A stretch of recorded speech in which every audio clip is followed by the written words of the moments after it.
Hi, friends. Welcome to Talking to People. My name's host Eric.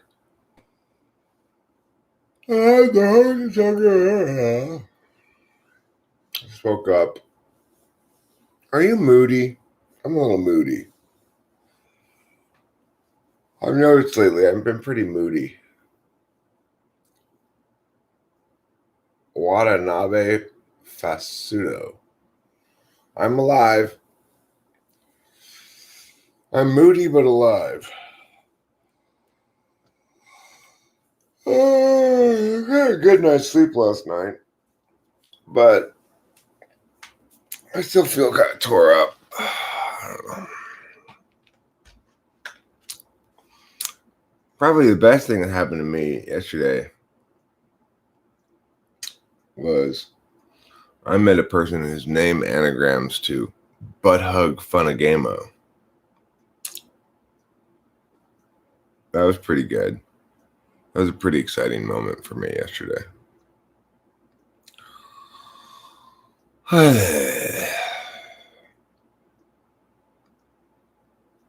That's what I feel like. You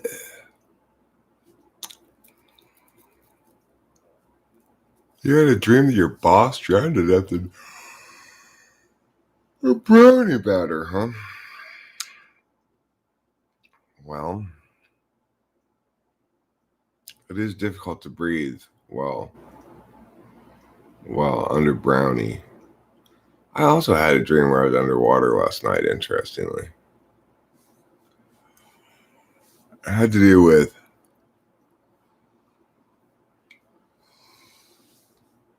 the school I used to work for. I have a lot of dreams that take place in Rebay Academy, the school I used to work for.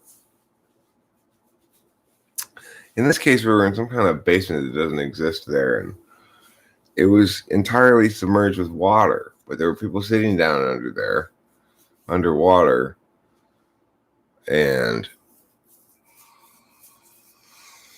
I can say to myself, can I breathe this?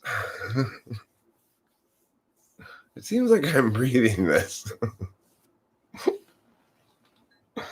That's something to do with Alcoholics Anonymous, too. I think like Bill W. was there or something.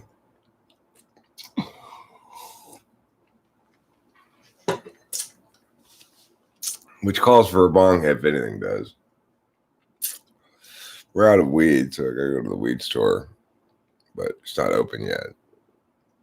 I gotta type in at 9 o'clock. Why does EJR&D videos look like the Macintosh Plus album cover? I don't know. I'm not that familiar with his videos.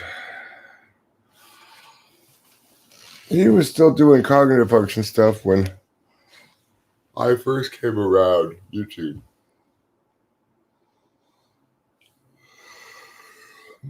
I trashed him on a couple of occasions.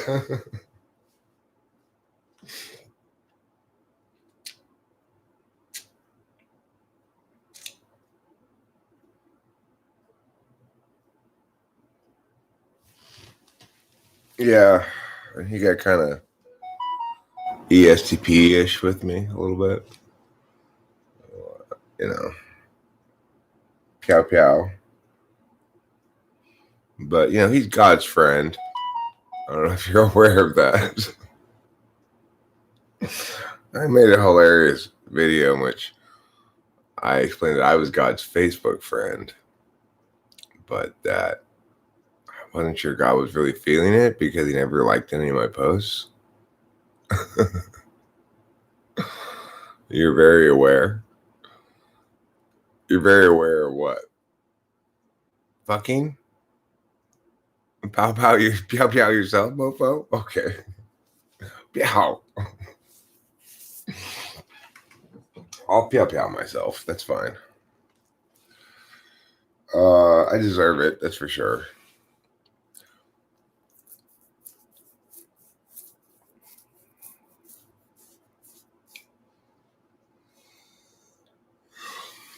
She's very aware of fucking, email Anthrax. It's very clear in that sentence.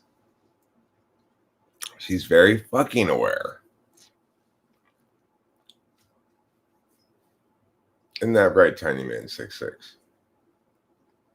You've got it down. You really know how to take that dick. You don't believe I deserve anything bad? I don't think I deserve anything bad either. I wouldn't say I deserve anything bad. I'm just saying, lots of times I do stupid shit and I go, Eric, God damn it. Well, I'm pretty happy that my car is fixed. I got my car fixed. It turned out it wasn't as big a deal as I thought it was going to be. It was the clutch.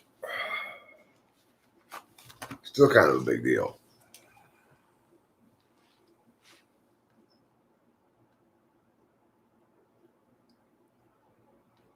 I didn't break it. It just broke itself. What's the weirdest coincidence you've ever had? It's an interesting question.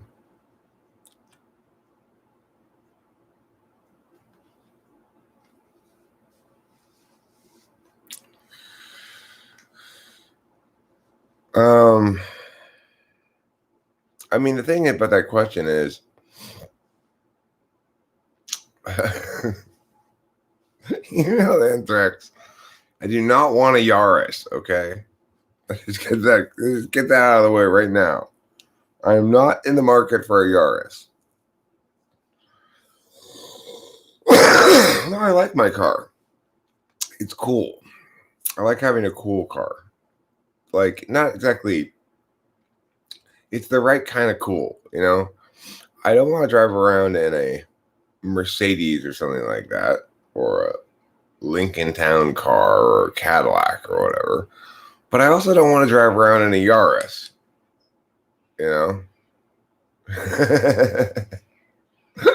Leave trimmer. Are you moody? No, I'm horny. That's a mood. That's a mood, I'd say. The thing about the weirdest coincidence question is, if it's a weird enough coincidence, you start thinking it's not just a coincidence anymore. F-250, a truck? I used to drive a truck. I had a Toyota pickup.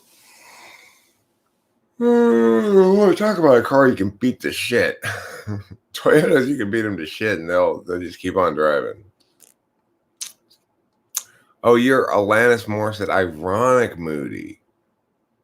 Isn't it ironic? Don't you think? It's like rain on your wedding day. It's like a free ride when you've already paid. How ironic is that?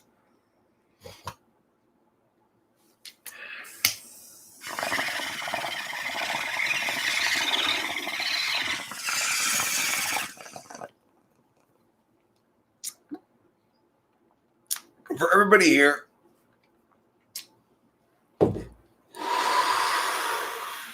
I only have really one important question for you.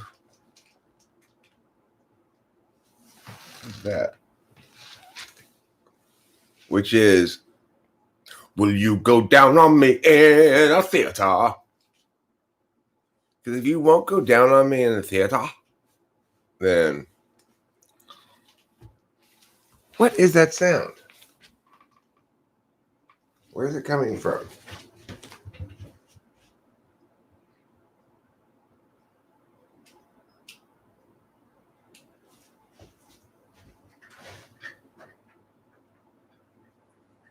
What is that sound?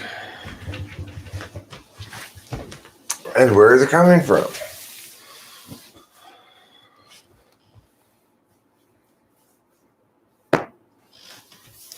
Okay, so email Anthrax, his vote is no, he won't go down on me in a theater. I'm sorry, in a theater. Oh, you will. Okay, good. I don't wake up horny.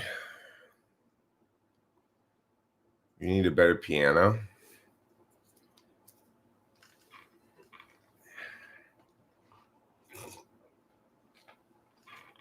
if you're going to go down on me in a theater or high quality piano, that makes sense. That makes a lot of sense. I can understand that excuse. Okay, fine.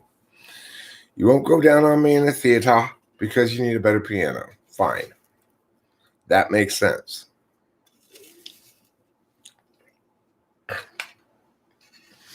I wouldn't go down on you in a theater either unless I had a really good piano. Well, I'll tell you a little trick, leaf trimmer, that I used back when I was in high school, or actually college, 18 or so, which was when I was having intercourse with my first girlfriend. I'd go through the Dodgers lineup in my head to say, okay, who plays first, who plays second, who plays third, who plays catcher, left field, right field, center field, shortstop. In order to prevent myself from ejaculating quickly. So when in doubt, leaf trimmer, just go through your head and imagine the Dodgers lineup. It requires you to think like, okay, who's the shortstop for Dodgers? And it takes your mind off of the fact that you're gonna ejaculate pretty soon.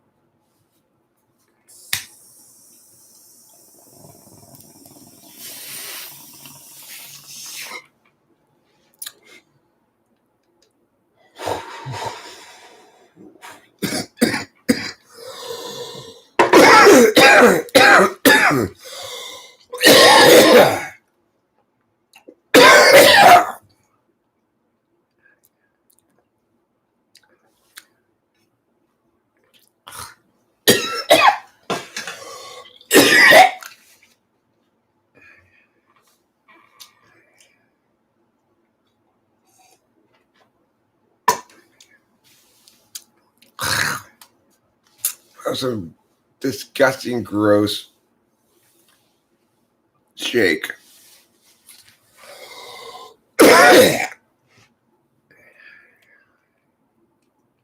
Sure, leaf trimmer. It tastes like.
Oh.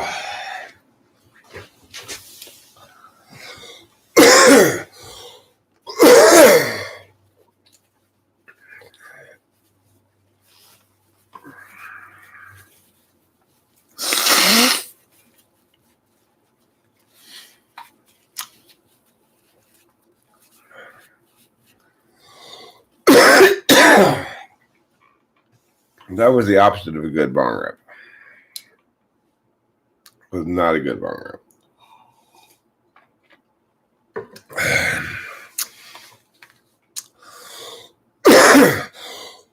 Having to work. Email Anthrax. Don't forget to tell them, hey, like that.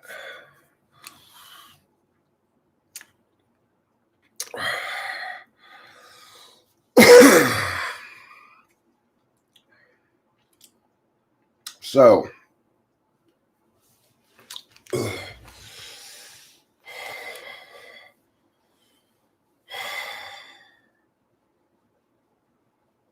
I'm just sort of waiting for the drugs to take effect.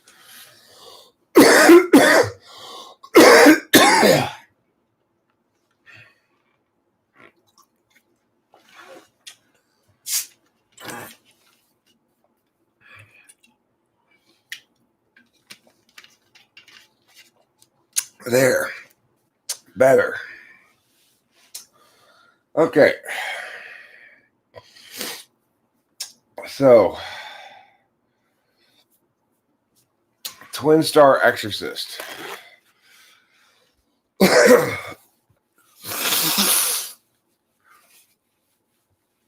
been watching Twin Star Exorcist, and I gotta say, it's a really interesting concept. The typical demon killing crew, which is common in Japanese anime, has determined that it's time for the prophecy to come to play out, you know. And the only way to save everything is for the Maki to be born, the Maki. But the Maki is born of the Twin Star Exorcists, which are a married couple exorcists. And they've identified who the two people in the couple are, but they're both 14 years old. So they just they take them and they're like, okay, you guys are married now, and they move them into a house by themselves. Of course, they're not even like, we're like, I don't know, 20 episodes in or something, and they're still feeling very shy when they hold hands, you know. But it makes for a lot of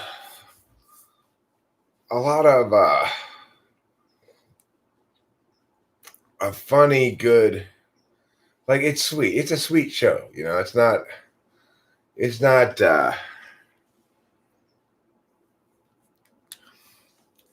trying to push anything too fast for anybody, you know. And I just finished this meeting they had with the board of the demon killers or whatever they are. And the couple just stood up to him basically and said, listen, you guys think that we're only here to just make the next the big profit guy, the Maki, who's going to come save everything, right? But, you know, fuck all y'all. We're both individual people, and we're gonna defeat this thing before we even think about having a kid or having sexual intercourse, even. Because, like, seriously, there are a lot of episodes in. They're still they get all red-faced by holding hands. So, anyway, I really enjoy it. It's a couples anime almost. It's like, because everything that they can do, they do best when they do it with quote unquote resonance, which basically means when they're united in their purpose and hearts, then they have more powerful magic.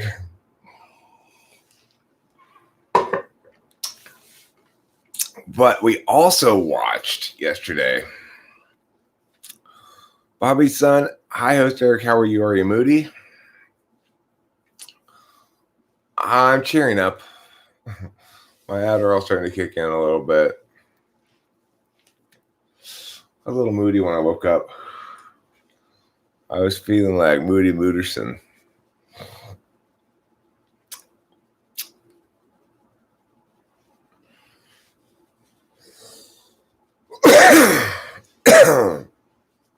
Sounds gay campy though. it's not really. Well, yeah, I wouldn't call it campy. It's innocent. It's sweet. And I'm of an age where I like things that are sweet and innocent. You know? Like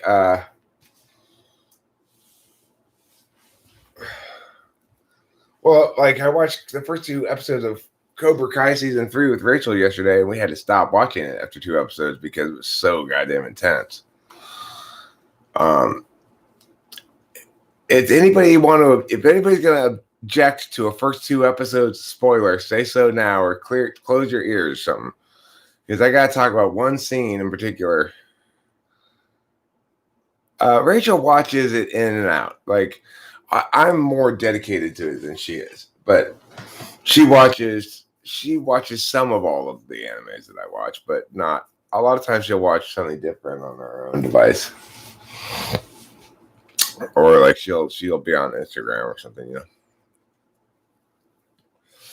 We spend a lot of time doing different things in the same room. Sometimes doing the same thing in the same room. Sometimes doing different things in different rooms. Sometimes doing the same thing in different rooms. Like sometimes she'll be watching the live stream in the other room or something. No, well, Rachel is much more moved, it seems to me, in general by how moved I am by things. Like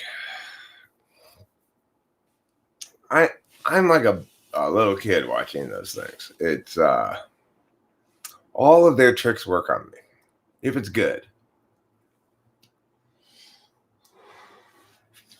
But anyway, the Cobra Kai episode, in the second episode, so Miguel, who's at the end of season 2, has been kicked off of a balcony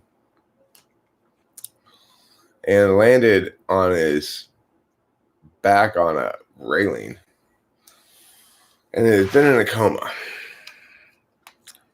Well, the scene where Johnny finally goes and sees Miguel after he wakes up, and Miguel says, "I did what you told me to, Coach. I showed mercy. Why did this happen to me? You let me down." It's just like, oh my God, he's paralyzed now from the waist down.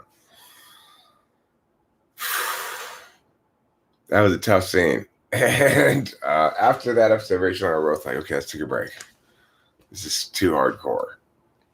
Hi, Lauren Cuthbert.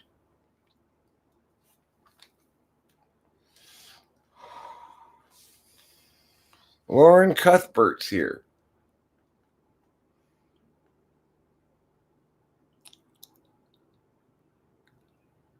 Cuthbert. That's not a name I've ever heard before. Do I relate to what? Oh, the coaching thing? Well, I mean, my bad coaching has never produced paralyzation. Okay. So on that grounds, no. But I do have a specific instance that immediately comes to mind when you say that. In fact, I have 2 instances that come to mind. One is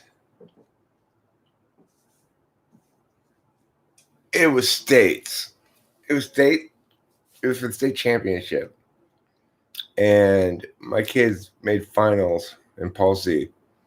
And they had just blew through every round prior to finals, just killed everybody. And instead of prepping them before finals at states, due to basically me not managing my Adderall and SI well, I was crashed out in the car. And the other coach spent all the time between the semifinal and final rounds prepping his kids out for our case.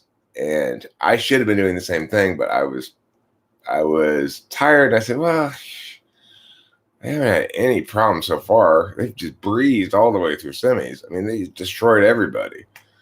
Well, we lost in finals to fucking Harker. Harker's a Northern California powerhouse, you know? That comes to mind. I didn't get that explicitly from my kids. Like, they didn't give that to me, but I gave it to them. I mean, like, I felt terrible. I still feel terrible about it. The other instance is a little bit more complicated, actually. What video game character am I? Video game character.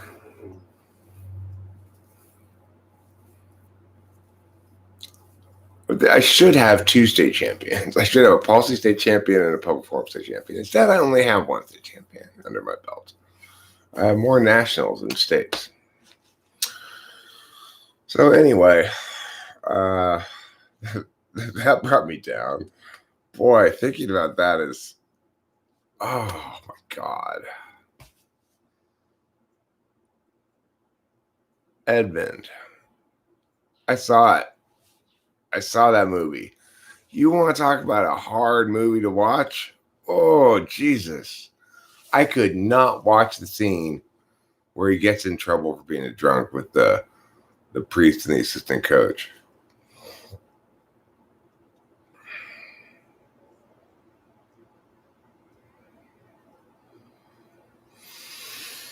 Oh, that was a tough movie to watch. Talk about, like, that whole movie, I've never been able to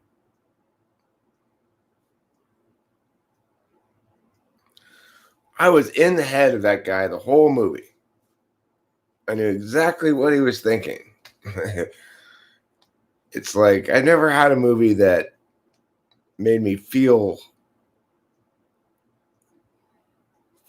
alcoholism so much. It's like I knew what he was going to do, where he was going to go, when he was going to say fuck it. And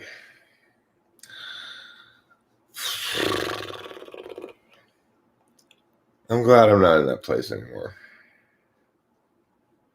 I feel bad for people who are.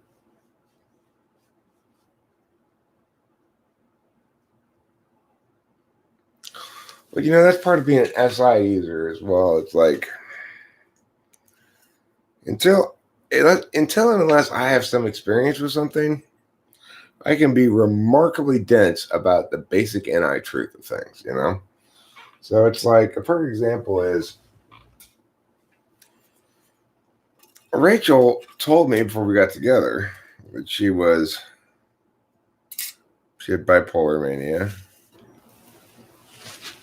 And I don't know, it's like barely registered. It's just like, oh, well, whatever that is, whatever. It's like, I'm sure that's just bullshit. No. Well, it turned out to not just be bullshit, actually. So, I'm sure it's just one of those psychiatry bullshit things. No, it's not. You have all the mental disorders? That's a lot of mental disorders. You must have really worked hard to collect them all. You got to catch them all. Mental disorders are not Pokemons. Tiny Man 66. You don't have to catch them all. I'll let you into the kingdom of heaven unless you have all the mental disorders. It's good to know. I'll keep that in mind. I should have gone to the weed store last night. I knew it then.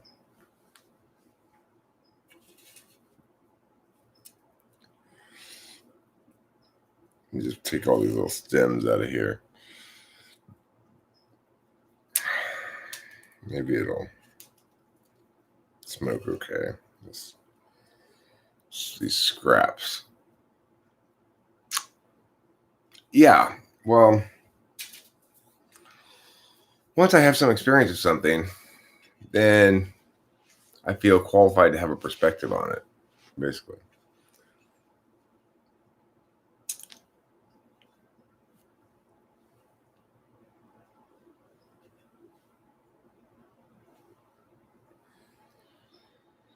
So, one of the conflicts that I have with people regarding cognitive functions and stuff is that it's been rather definitive for me to have a lot of experience typing people.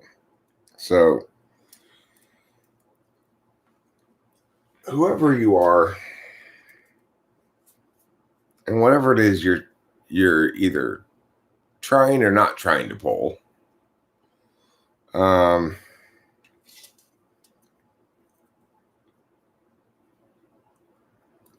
I've experienced it before. I can relate it contextually back to previous examples and compare and contrast against them. So, like, I find that to be important enough that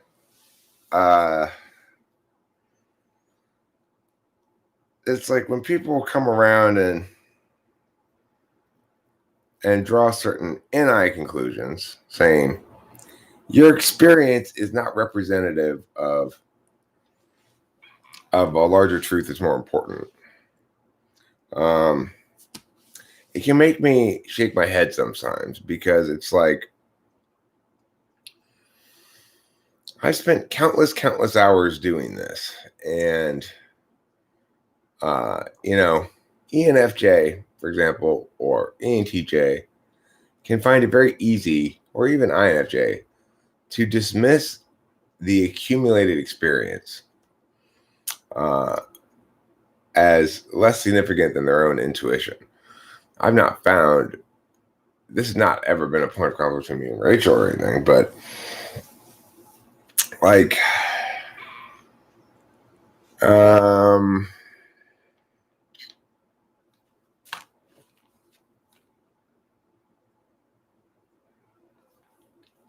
all intuitives do this, of course, including me. We look at something, we see some bit of data, and we extrapolate out from it and conclude, we now know, yeah. But the thing is,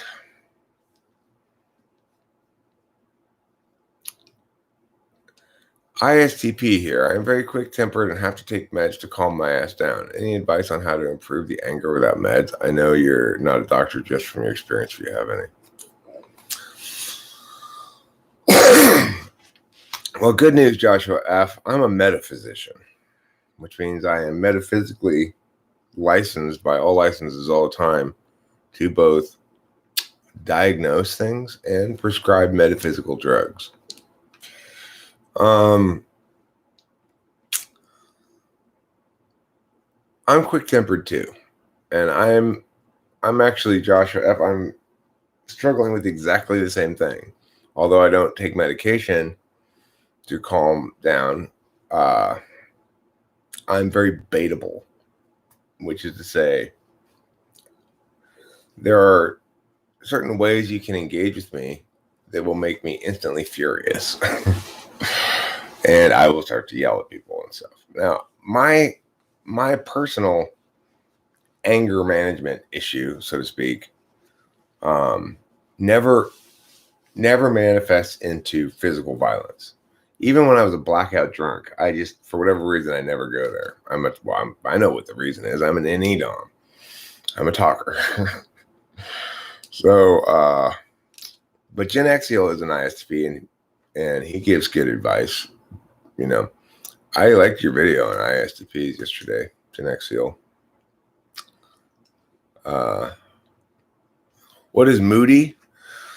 Moody means like I guess sometimes you're cheerful and sometimes you're meh, and sometimes you're complaining. I think of Moody as being basically FI, which I think of as generally being complaining. FI mostly is complaining in my mind.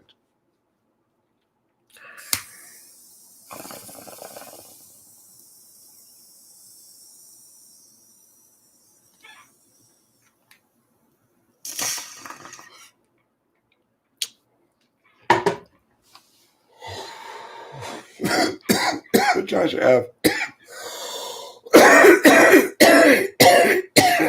That was a joke. I'm not an official anything. I'm a debate coach.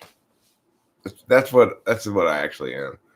Is a competition debate coach and English teacher sometimes, and typologist.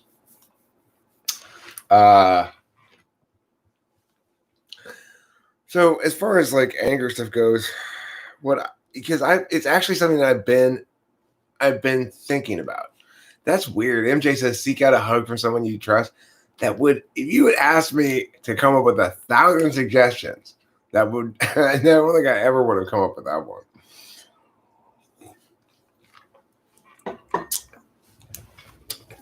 So I would say that what I do instead is go, all right,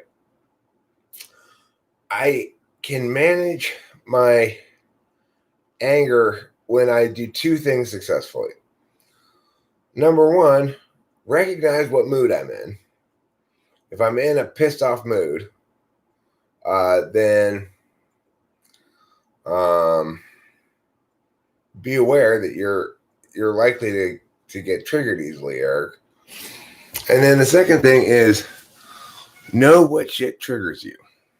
So it's like, for me, stuff that triggers me is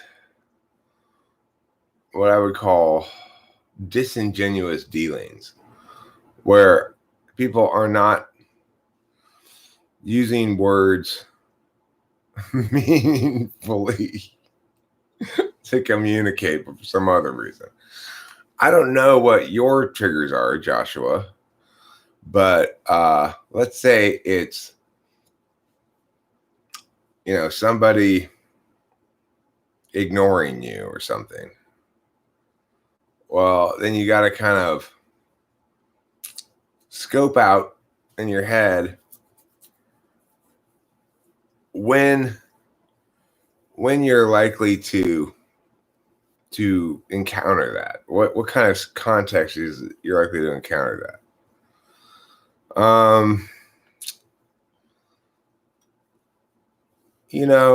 Tiny man 6'6". I don't want anyone to tell you your arboreal love is forbidden. Okay?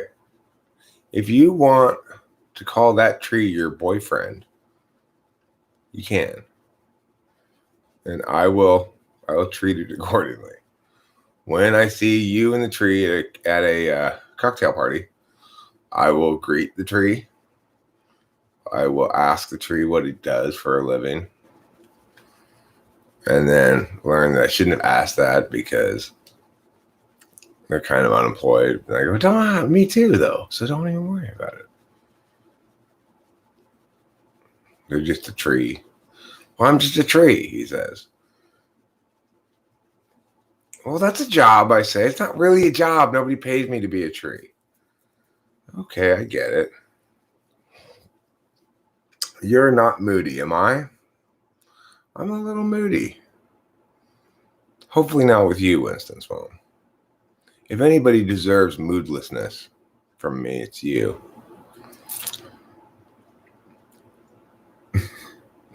Well, he just doesn't get paid for his job. That's the problem, Fable Hot. People copying my experiences to have a similar effect, but in a complete sheep follower mentality. Hate that. Do your own thing unless we're on a team training. I mean, I don't think I've had that happen to me, Eric McAllister. I don't find I notice people copying me. to copy my experiences anyway. What does it mean to say copying your experiences anyway? Is it like they try to do the same activities that you've already done? The Me Too movement triggers you? Right. So, like part of getting less angry for me in general is it's really played out over the course of the years as getting triggered by increasingly number of triggers going cold. So it's like I used to be very triggered by,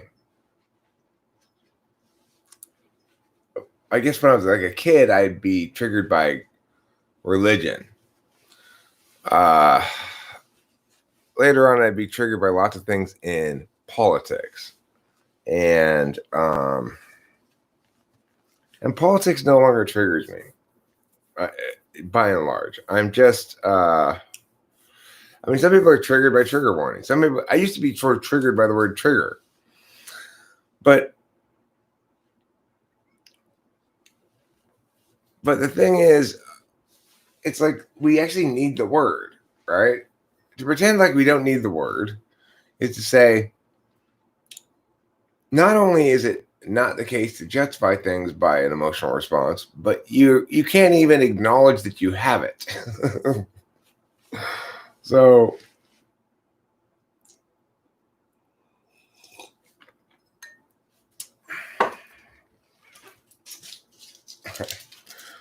well, I will say I think it's fair to say that back when I was in high school, nobody copied me. I definitely wasn't copying anybody else. And nobody wanted to copy me. So, I don't know. I was that weirdo, you know? Basically, in high school, I was that weirdo that people didn't really know what to make of.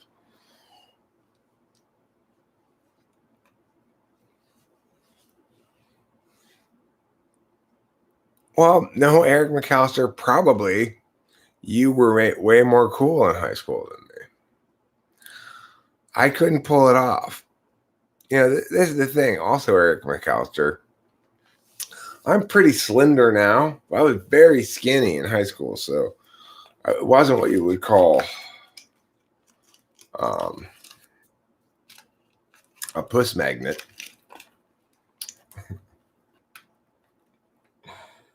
How is Rachel? I feel like I've not seen her in days. I miss Rachel. Should I write a lol here so you know I'm only slightly serious? No, not at all. I feel like that's a totally appropriate thing to say in this context because we haven't been around YouTube that much, and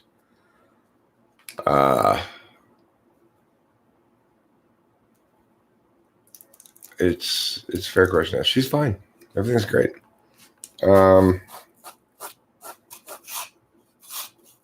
We watched the first 2 episodes of season 3 of Cobra Kai. Tiny Man 66 says, honestly, I'm so pretty, it's not fair for other women. Well, that's great. That's great.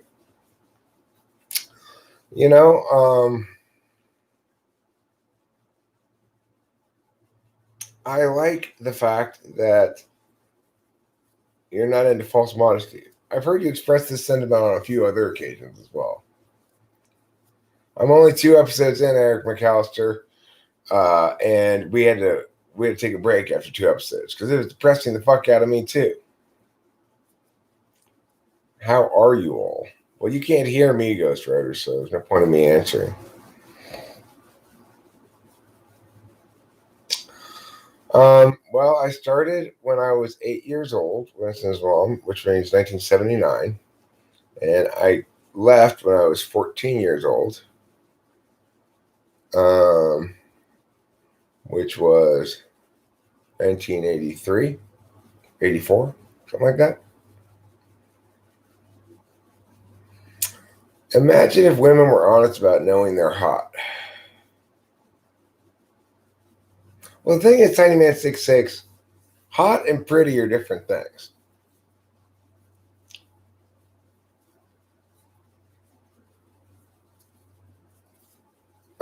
I wouldn't become your stupid zombie slave.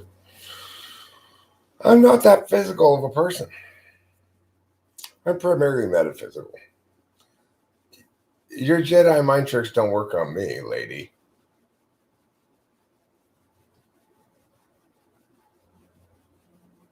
I think a painting is beautiful, but I don't want to bang a painting.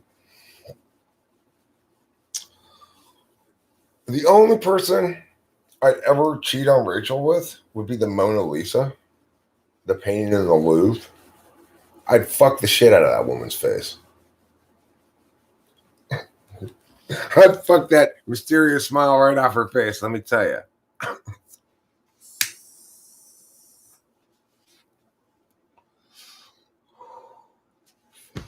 No, I want to actually fuck the painting, Eric McAllister. I want there to be a hole where Mona Lisa's mouth is when I'm done at the Louvre. With my semen dripping down her chin. Now that would be a piece of art right there. If I were to successfully pull that off, that would be the greatest piece of performance art ever.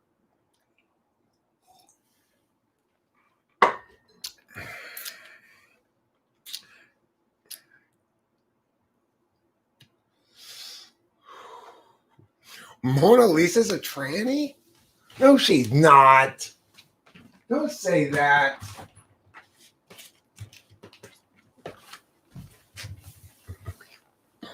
So do you ever feel detached from something? Just feel like you were just thoughts hanging around your vessel? No.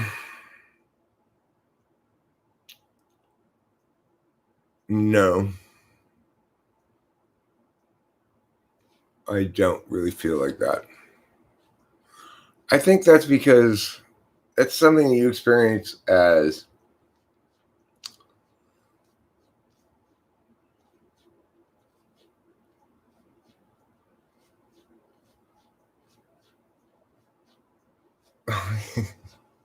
the defilement of the Mona Lisa.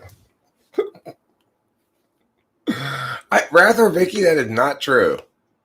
Rather, Vicky says you can cheat on Rachel if you get a beautiful looking girl with a good figure. Any man will cheat. That is not true. I won't.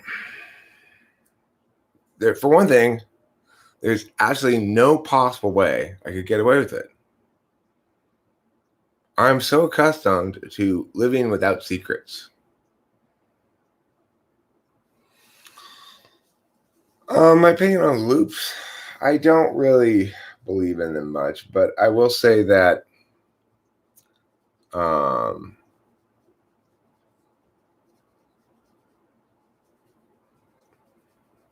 that I do think that when one experiences trauma, one tends to retreat to one's fourth slot.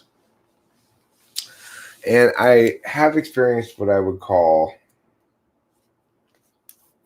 I guess, a 4-3 loop where I can't stop thinking about something awful that happened. You might call that a loop of sorts. But the idea that it's a loop is it's kind of a misleading metaphor. It's something that has seized your attention ontologically. In other words, it's something that links so closely to your being that it's demanding that much attention from you.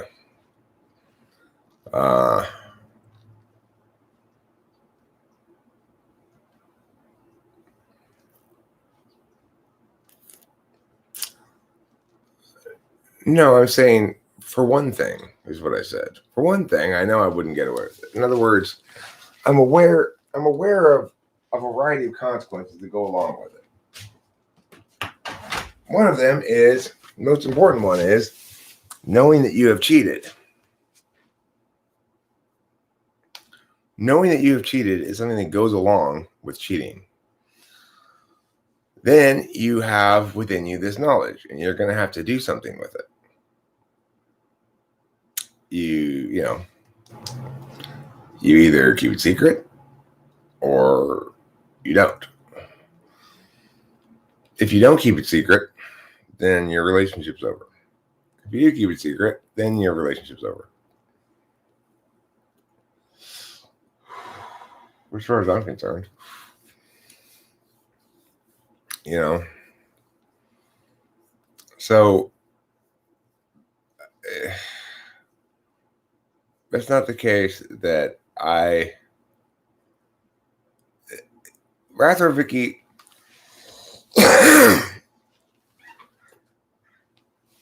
It's like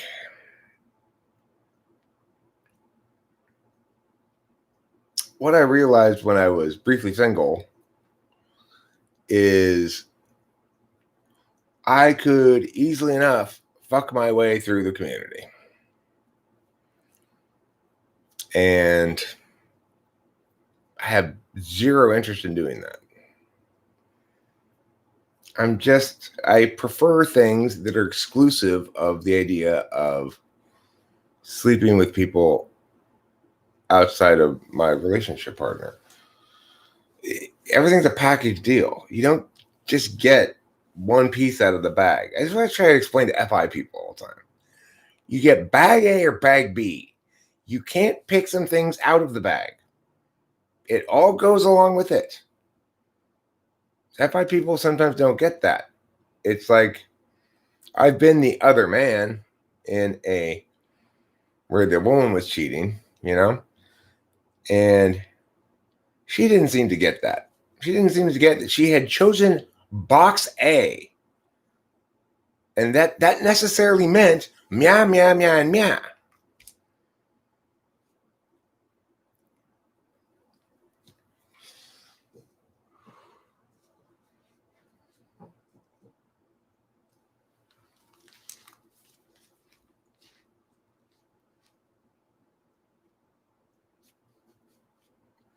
I mean, it's just that my basic reason for there being zero chance of me ever cheating is I don't want what's in box C. Even if I want one thing in box C, which I don't care about anyway, really, but if I did, let's say Tiny Man 66 were here being, extraordinarily gorgeous or whatever, I would just it's the same thing I do all the time with everybody. I just deal with them as a regular person first and foremost. And then if they start being weird, they start being weird, I'm used to it by now. No, you were just hoping I was going to fuck you one day, huh, Bubby son? That's why you've been hanging around here. Well, that's understandable. I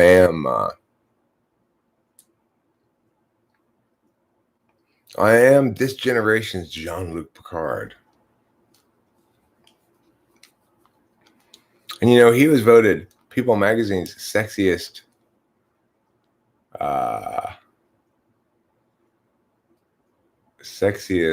man thing.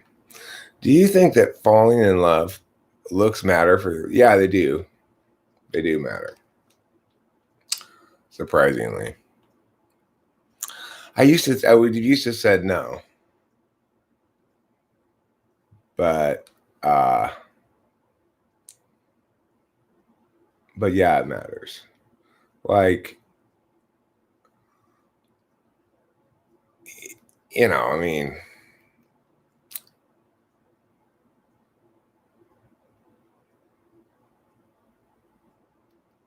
Rachel's very, very sexy. I appreciate that. How do you control the strong variations in your emotions when you're an FI dom? I have no idea. I have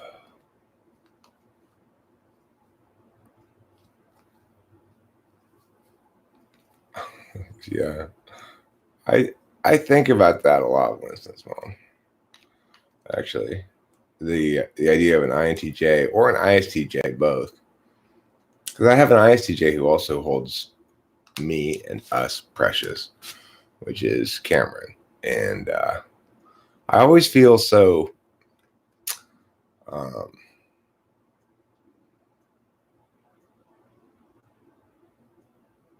lost about it. Like, I don't get this. Like, there's the total lack of ulterior motives and the total lack of expectation of reciprocity is just, I just don't get it. I appreciate it so much. It's like I value both you and Cameron a lot, because it's like,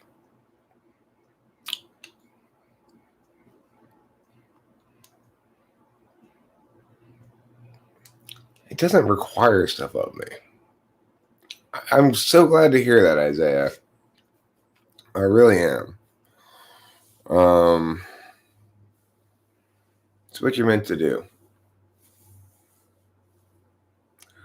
I have my list of 23 potential wives I want in a polygamous union. Well, you remember the book, the movie Throw Mama from the Train? One of the authors in that movie, because it's a movie about people writing books. One of the authors in that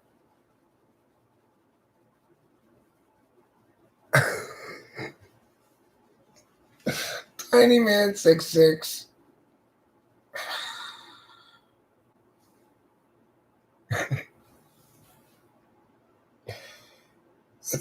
It's a little adult. I mean, who am I to say this? But I mean, I would not want to be your boyfriend. Talk about an emasculating woman.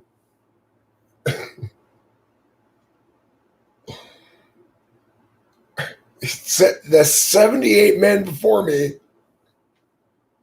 You know what? I don't think Tiny Man 66 is a dude, actually. Leaf trimmer, believe it or not.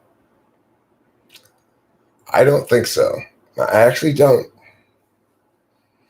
The reason is because Tiny Man 66 has been around here for a long time.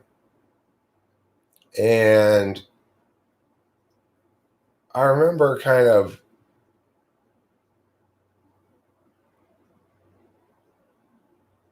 I don't know. Anyway, you could be right. Who knows? We never know here on the internet. That's why leaf trimmer, sometimes your intuition is spot on and sometimes it's spot off. So I don't know what to make of that.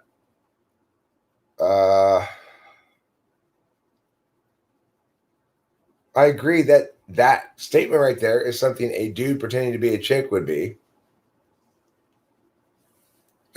I agree with you there, but I actually think Tiny Man 66 is a really fucked up chick. No offense, Tiny Man 66. But regardless,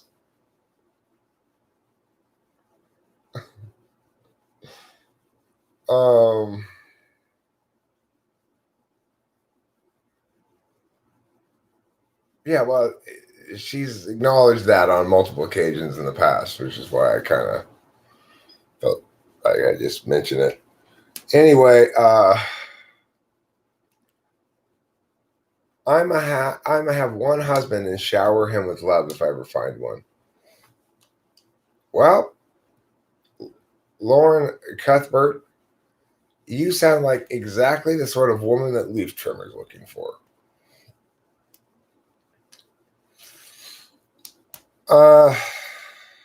I never get to finish answering any questions around here because something interesting always comes up to distract me. Am I out of cigarettes? Lordy, lordy, lordy.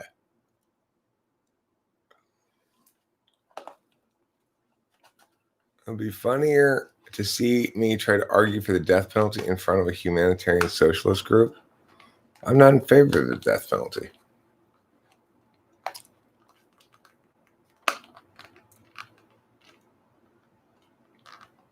I didn't use any Irish accent, did I? I don't think so. I don't have a very good Irish accent, okay? Whenever I do Irish, it sounds like pirate, basically. So, all right, let's go down to the moors and have us a pint of Guinness. See, it sounds kind of pirate rather than Irish.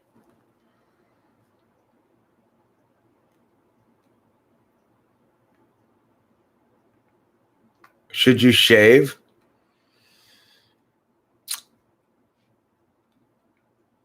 Do you want to have a beard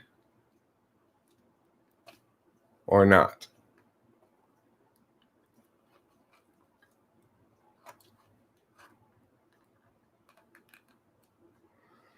I mean, I'm not interested in those kind of interesting experiences, David Sanderson. I would be much more interesting if I could figure out a way to bridge the gap. Like, what kind of arguments are they going to listen to? I mean, if they do listen to appeals to emotion, then, and one thing I've noticed about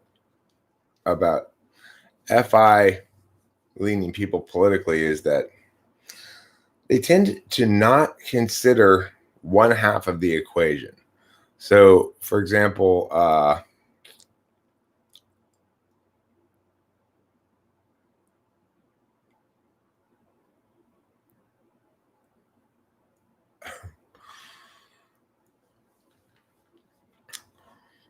I would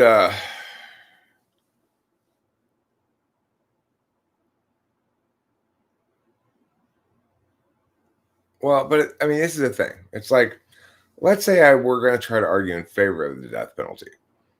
What I would argue for is, if I were appealing to ENFPs, is that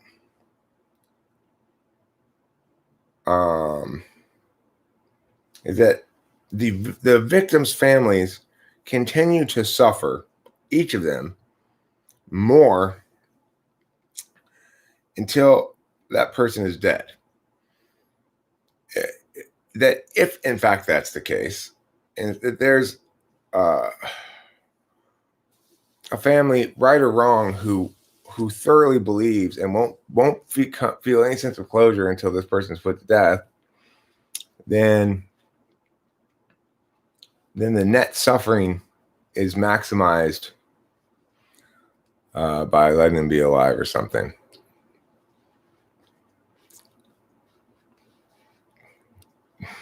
You got your ESFP bro right here. He's making fun of us. Eric, he's dropping the N-word into a tard. Yeah, I never quite know what to make of it when censors use that word against me. It's like I made that word up to make fun of censors making fun of intuitives. Oh, yeah, they don't consider half the equation. So it's like, when you ask FI people about retributive or rehabilitative justice, they'll typically always side with rehabilitative justice. They'll say, well, you can't punish people just to get even. You have to have some other purpose, like to make them into good citizens again, redeem them in some fashion, educate them or whatever. So the thing is, of course, when they imagine a world, if we do imagine a world in which there's only rehabilitative justice and no retributive justice, then there's no consideration, obviously, of how the victims feel, right? So, like, the idea that a victim might feel like, oh my God, this person did this horrible thing to me and got away scot-free. Like, I guess one would, if one were on a specific side of the political spectrum and wanted to produce an example that would make people angry, one would produce an example like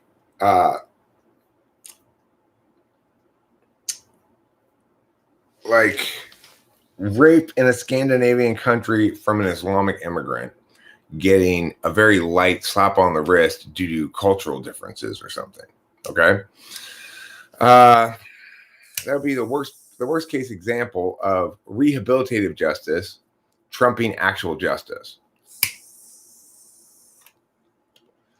So in general, FI people only consider half the equation.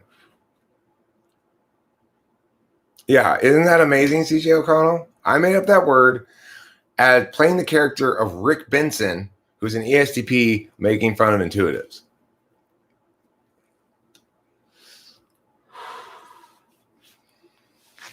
And it has spread like wildfire, let me tell you.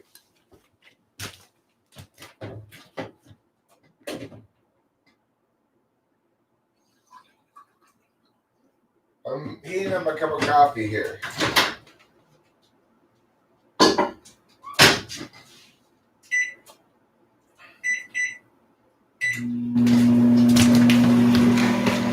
It's kind of the ultimate meta joke on yourself, because it's like they don't get that I win. So do I? You know what I mean? They don't get that using that word makes me win. So maybe it doesn't.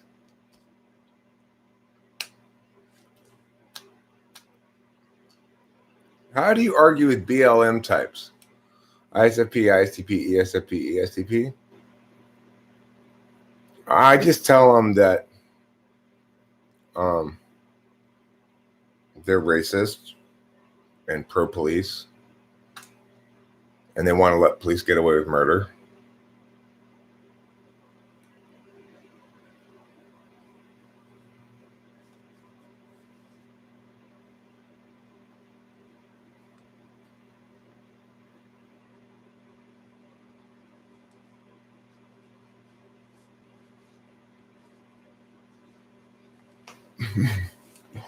Right. Well, okay. I mean,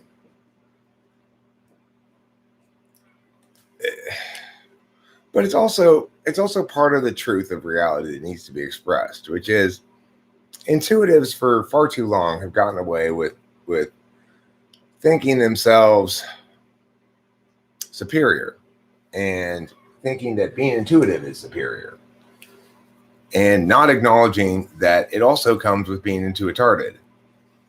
And it's like, at least, you know, it's a remarkably you put at Lauren. It did at her. It just doesn't make it turn into a link or anything.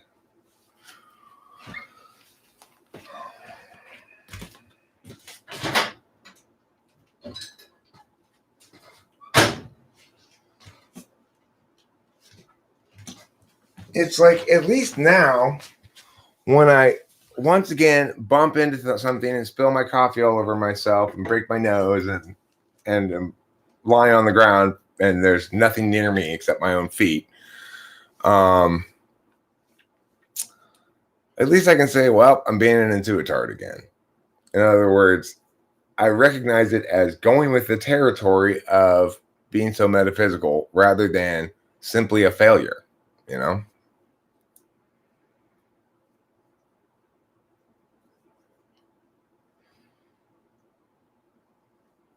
Right. Well, I mean, look, the thing is, for people who are young and getting into typology, a lot of them are intuitives who, like most intuitives, feel somewhat alien in the world around them because they're surrounded primarily by sensors and or the other kind of intuitives. So it's like, you stick me in a room full of ENFPs, I'll both feel at home and completely alien. So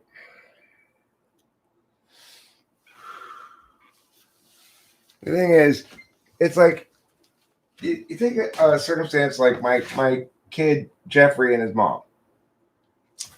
His mom's an ESTJ Tiger mom. She and her husband both play, their job is they play for the LA Philharmonic. So they're like good at their instruments. I guess is what you can conclude from that. They're good at their instruments. Well, this is the thing. The only reason that this coffee creamer is good is because it's a gift from Winston's mom. Because unfortunately, Winston's mom got us flavored coffee creamer. And Winston's mom, I gotta tell you, you can't use this shit because you gotta put in so much coffee creamer. If you have the flavored kind, it gets way too sweet. But you know what else?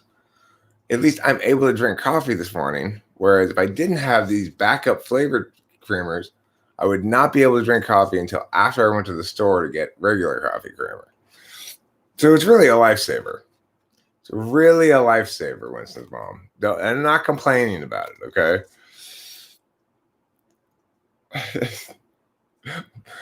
Don't forget to add while currently maintaining a steady level of contempt for them. Winston's fault.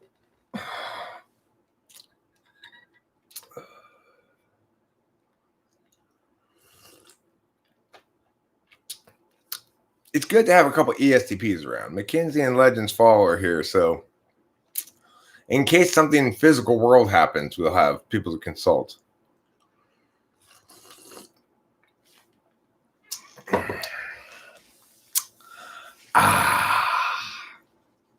Who here enjoys refreshment? I do. I find it refreshing.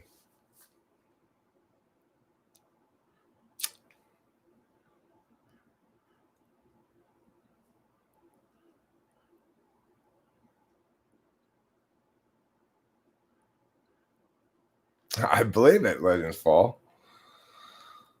You're an ESTP too, Rick McAllister? I see.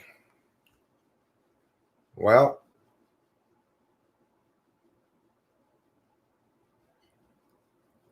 yeah. It's funny watching INTPs asking ESTPs for advice about getting women. Because the INTP just fundamentally does not get it. The answer to all of this women question is not more words and expert intuition and TI stuff. No, nobody falls between sensor and intuitive. Sometimes you feel INTP, but mostly ISTP. The thing is, ISTPs are going to feel rather intuitive because they have NI in the third slot. Just as I display a lot of extroverted feeling, ISTPs will display a lot of introverted intuition, but not extroverted intuition. The thing is, INTPs and ISTPs are very, very different because INTPs, like me, can't stop talking, but they just do it inside their own head rather than outside. What's my interpretation of the events in DC? Less significant than they seem.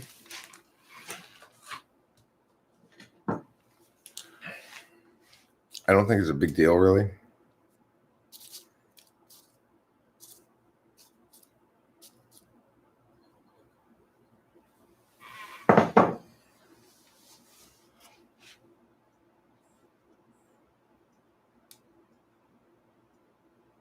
Well,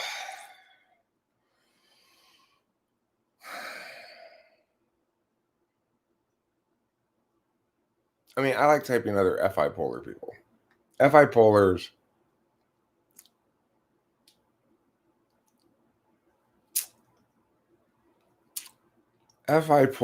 is it's like, well, your answer is one of the most interesting polar answers I ever received, you know? That, which is something I got to remember to do. I got typing actually this morning, so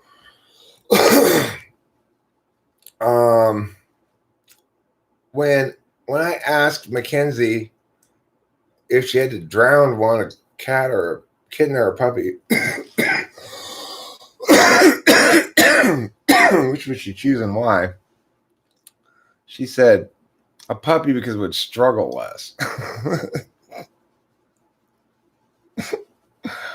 I mean, the thing is,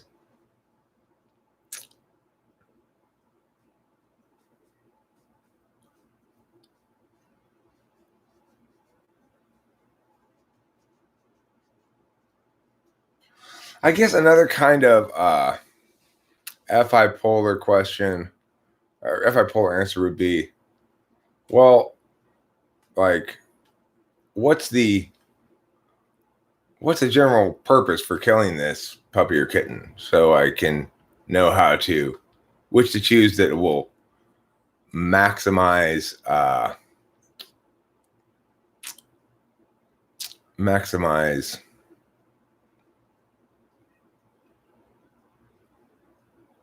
the benefits to the system that we're applying it to, assuming that something that awful could be part of a system that has a legitimate outcome, I guess would be another kind of FI polar answer. So what Winston's mom says is 5 people died, including a cop who was beat to death with a lead pipe. Trump is being impeached again. Other countries are watching our security breached. Chaos and division is a big deal. I mean, I am running for president. Nothing's changed.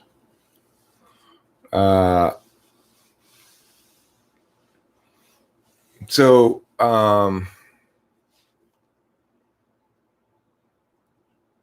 it's like it as a symbol of the disillusion and decay of our political institutions, or the habits of democracy, so to speak. It symbolizes more decay than I'd say there actually is. Okay.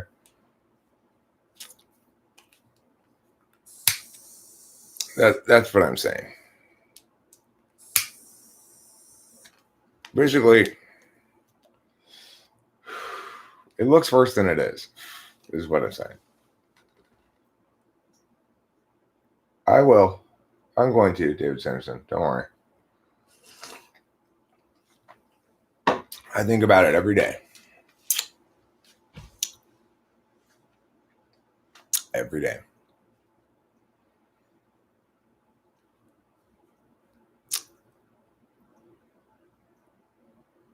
Oh, yeah? That's cool. I'm glad to hear that, Mackenzie. That's fun.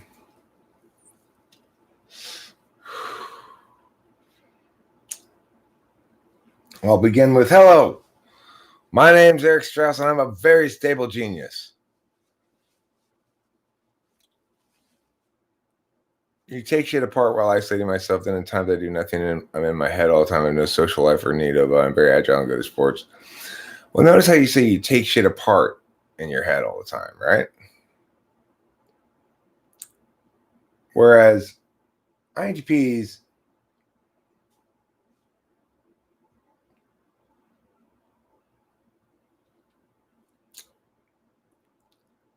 well, here's the thing, Joshua.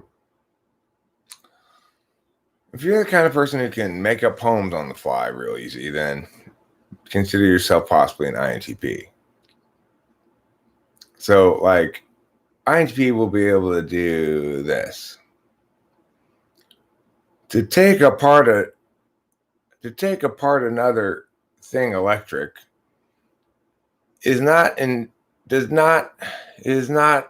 equate with being NTP. Instead, you'd likely make something poetic and talk shit out in words a lot, you see. So there's a 4-line poem based on what you just said in perfect iambic tetrameter. If you do that kind of shit, you're an INTP. If you take apart computers and stuff, INTPs can do that kind of stuff too. But I mean, the thing about extroverted sensing that's kind of weird is I'm not quite sure how clearly and to what extent we can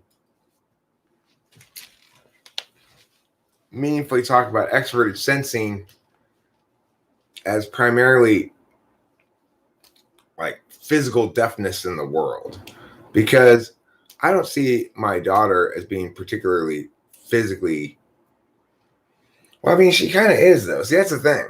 It's like the other day she put on roller skates and was roller skating around here with Rachel, and she just started roller skating, but she's taken to it quickly. You know,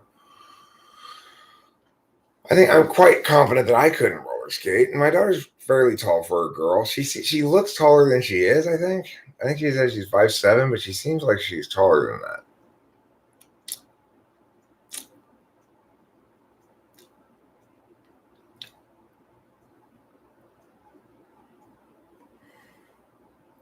Oh, Lauren Cuthbert, sorry. A lot of people around here get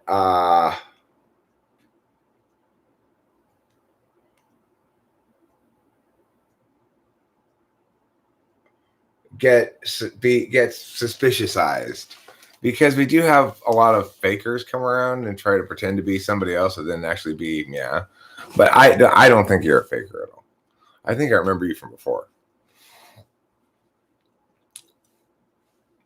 Eric, if you decided to ask a genealogy question like who is my mother's daughter's kid, would this not only test TI but NE or NI since there are 4 possible answers? Well, if the person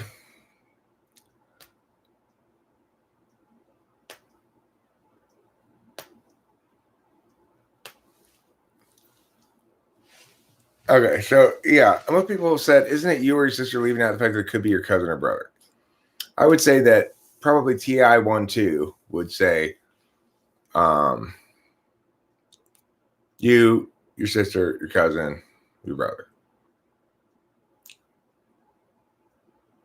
Probably only INTPs, ENTPs, ESTPs, ISTPs would answer it that way. I don't think you need any to answer all 4. I think an ISTP is just as likely to say all 4 of them as is an ENTP, INTP, or ESTP. Yeah, well, Dallas 1969. I particularly despise Vermin Supreme. He's an ENFP who's making a mockery of something that I'm taking seriously, and that people might conflate him and me in some sense because we're both bearded people, I guess. I'll trim my beard some, and it's like he's a genuine threat to democracy by thinking that there's some sort of political solution to making a mockery out of the institutions of democracy.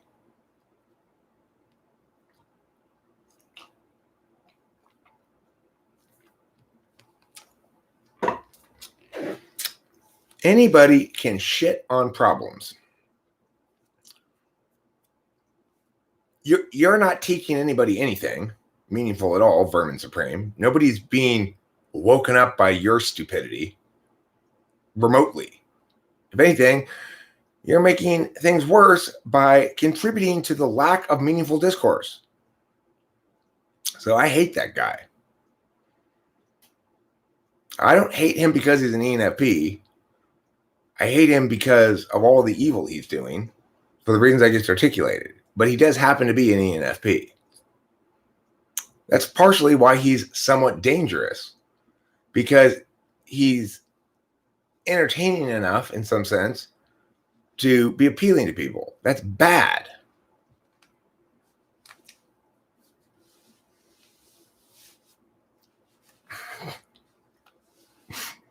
Essentially, Eric's idea of an ENFP is a faulty ENTP.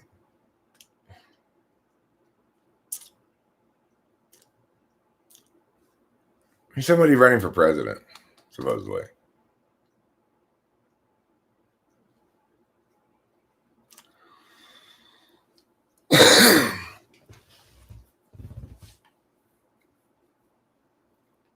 Who, Vermin Supreme? I think so. I'm pretty sure he is.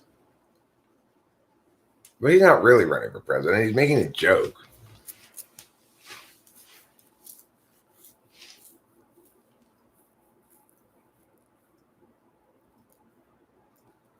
Well, they're really good with language in some ways, and um, and you know, really,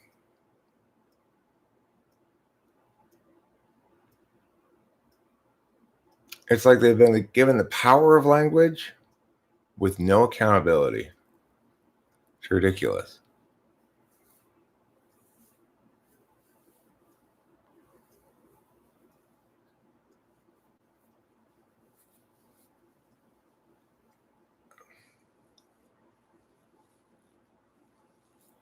Code names, that's a great game for any dumb. No, but I'm curious about it. Now, TI will not always beat them. That's not the case. That's the problem. Is that TI TI wins when people are detached. When people are attached, TI is meaningless. Do I think John McAfee is innocent of what crime?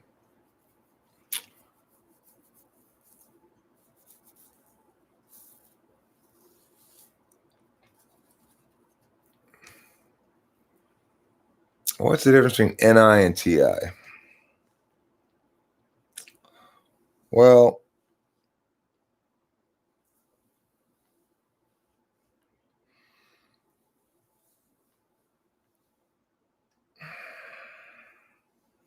they're very different things. I mean, NI is a knowledge function and TI is a deliberation function. TI is a process that you execute. It's a function that you execute on a given set of language or symbols. Introverted intuition is an identity recognizing function.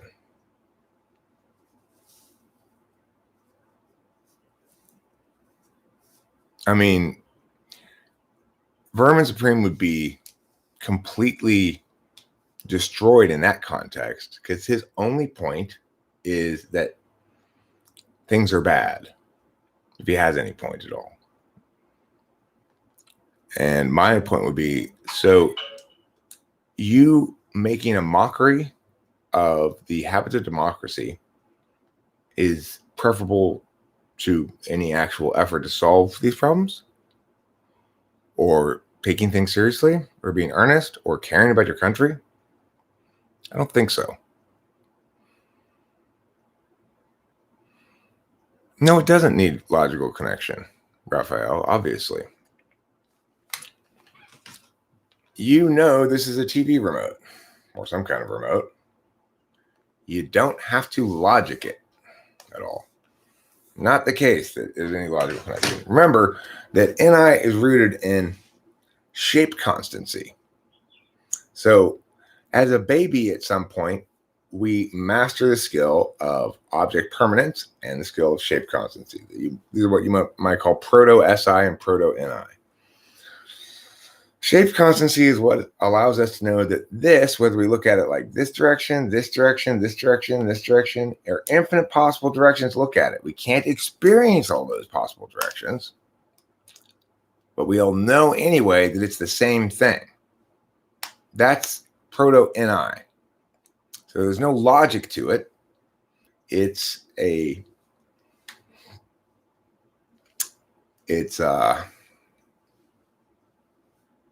receive function, not a deliberation function.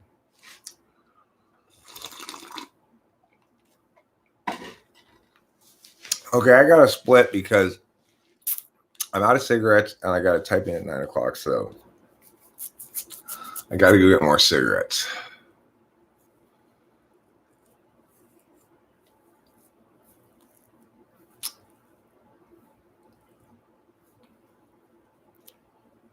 I'll tell you what, I will leave this going while I'm gone to get some cigarettes, and then I'll turn it off when I get back.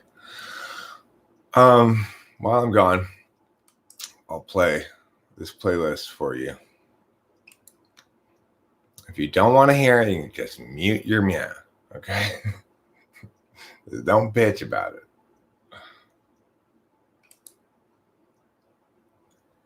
All right, so if you don't want to listen to any of this stuff, just mute your mouth. Well, there's a herd of cattle and a flock of birds. School of fishes, it's a spew of words. Campaign of battles, a collection of churns. Cause farmers milk cattle for cups for the birds. And a lip flap of tattlers telling on burn. For disrupting the arrangement of a blossom of ferns. Confers a shameful burden that burn deserves. Or so say the tattlers telling on burn. Bats are colonial, bees are swarmy. A quiver's worth of cobra res is making me horny. Got a cat named Capillo and a dog named Bird. Cassiopeia is the name of my bird. There's no powder for my cat. Bird has no pack. Got no grip of badgers, cause badgers attack. And the same goes for weasels, which come in a sack. But my Cassie's in a murder and they're all in black. Nobody's coming alone today. Nobody's alone. All of the creatures gather up their crews. Gather their crews. You lions, your pride, exaltation, a dove, the downfall of slides, and one pair of gloves. There's a pot of whales, bristol grapes, parts of nails, swap away, snap the jades, frown of fails, catamates, town of jails, whole crash of rhinos, and a knot of toads. Porcupines form a prickle crowd in the roads, drive a drove of pigs, and you'll continue a horse. Famous back a jellyfish caught from the bottom. Nobody's coming alone today. Nobody's alone. All of the creatures gather up their crews. Gather their crews. Everybody's gonna have a friend. Nobody's coming alone today. Nobody's alone. All of the creatures gather up their crews. Gather their crews. Nobody's coming alone today. Nobody's alone. All of the creatures gather up their crews. Gather their crews.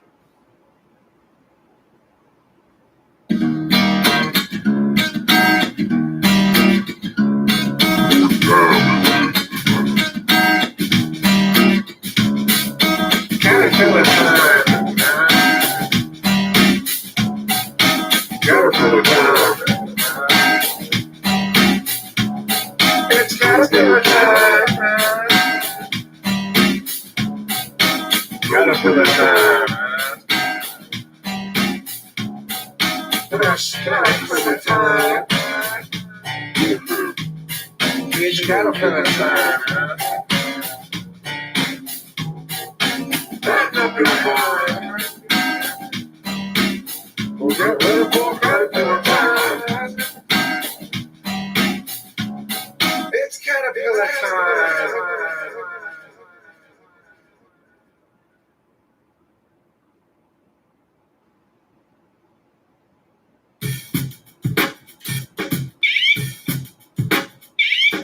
You stuff to express, it's in you, innate.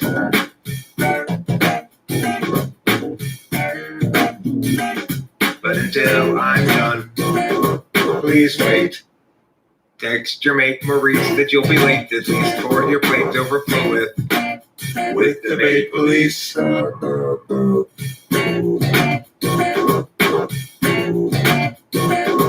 Better text case your niece said the least so much ease. You've become inglorious with the baited wrongness of your cheaply painted corner sheesh. But until I'm done, please wait. Text your mate Maurice that you'll be late, at least for your plate to overflow with the bait police, the bait police, the bait police, the bait police, the bait police.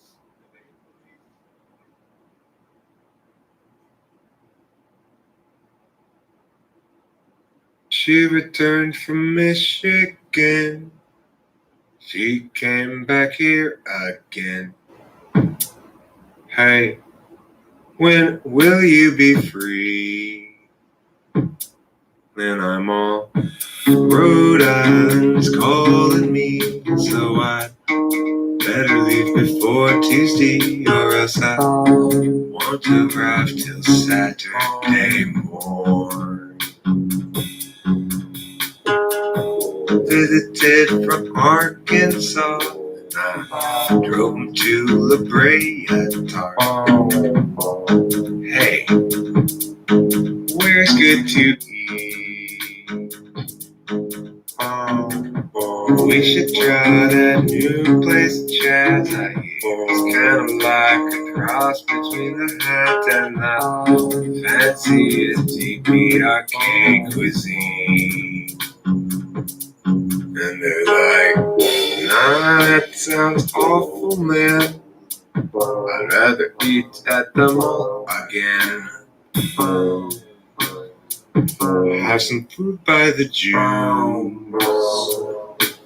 And I'm all, yeah, we should go to Cantor's then, and I will order myself a hot Reuben, and you can get latkes with some applesauce. Steven came up from Florida, met me at Dakota. Where's the rest of your clan? And he's all knees and me and more. Wow, not the toe in Uncle Steven's car. Pep is on a trip to Japan. Everybody else came back too. They had gone to Kansas. I was waiting in the airport bay for you. With Francis, we'd stayed inside for all of days and days and days. So we were alive and able to say hi and welcome home.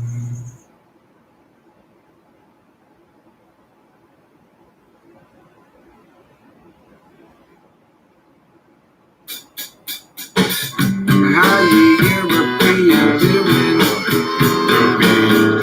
How you Europeans fine? Are you Europeans coming over here? Are you Europeans taking some more? Europeans come over here every day. They say, hey, Eric, what you doing today? I said, I'm gonna play. Would you like to play? This ain't no say. Could I take a page to pay? Wait, you are from France, I suppose. That means you kind of like to do those kind of things where you make very little sense. But you sing and you ring the doorbell when you bring your cake over. It's really good. You first know how to make good. Emily's a lady who makes eggs into hats. She'll make you a hat that's made all out of eggs. Really? I want my hat on all of my eggs, but I would like to wear it on my leg. Sure. She will make me a leg hat too. She'll say, here's a leg hat made out of eggs for you. For you. For you. Things sticking from the bottom of your torso all the way to the ground. Take out my little legs. Abraham Lincoln has surely found his man. Cause you're all leggy,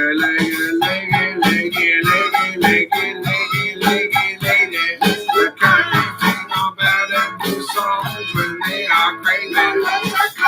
You stand out from the crowd, as is appropriate, given that your legs are loud with leggy,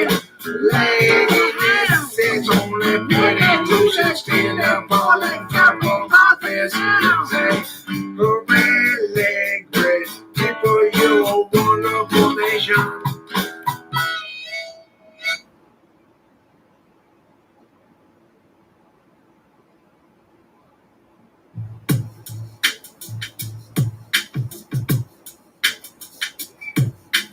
Roll up her snow an hour ago, even though everybody said, wait, no, she couldn't say it'd be wrong. She already been there too long. Lords could hear the things they said. She preferred the words in her head. She took the wheel, heading due east in order to feel. She hurtled towards space, picked up the kid, surveyed her mood, doubt on her face. She slowly unglued,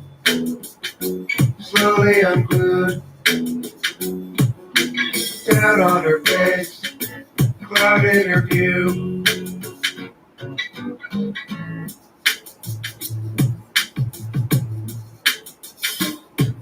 Chicago down blue, where Theodore lived.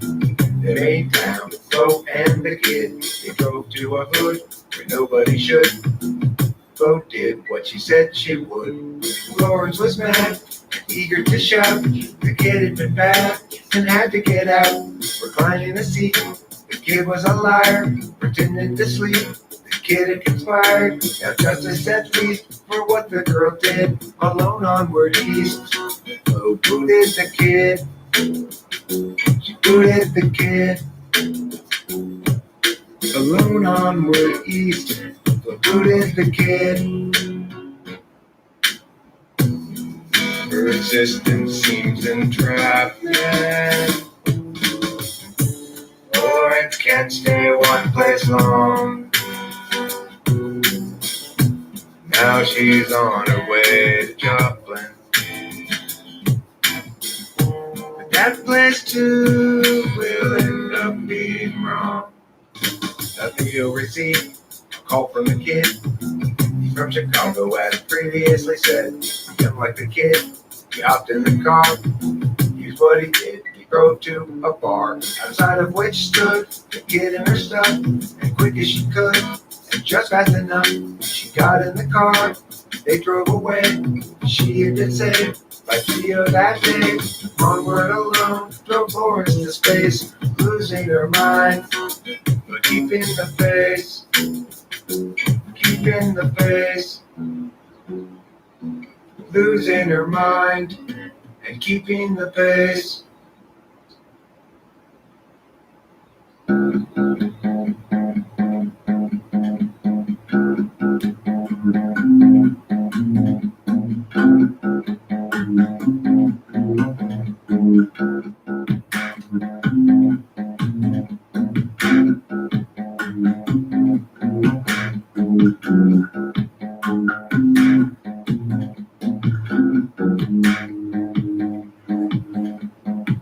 So get up, Eric, quit your bitchin', cooking showtime in the kitchen. Be alive and start to roll. You won't arrive if you don't go. The sun has rose, the bread has risen. This user's nose will choose this drippin'. I'm up all night, but I ain't trippin'. I'm making corn.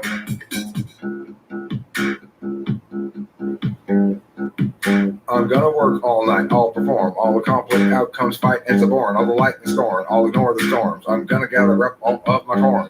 Giblets make up a turkey's rind, but I'm gonna make up the niblet kind. Nibs are the form of the fruit of the corn, so niblets unadorned are the bibless kind. They're shorn on the form of corny form, and warm on the stove just knife from the drawer for the chore. Got a few dozen nibs, but I need a lot more, and the nibs will fall to the floor. Like horns on bulls attacking, like storms of gavel whacking, they fall to the floor like I come home, you're requesting corn. I got.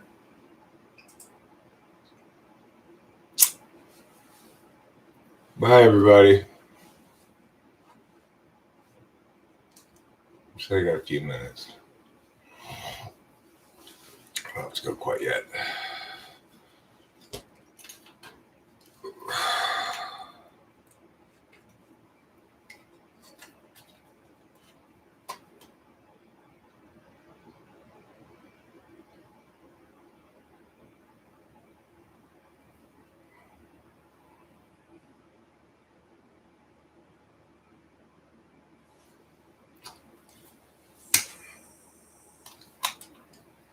All right. See y'all later. Love you tender, love you sweet. Love you like the smell of my feet.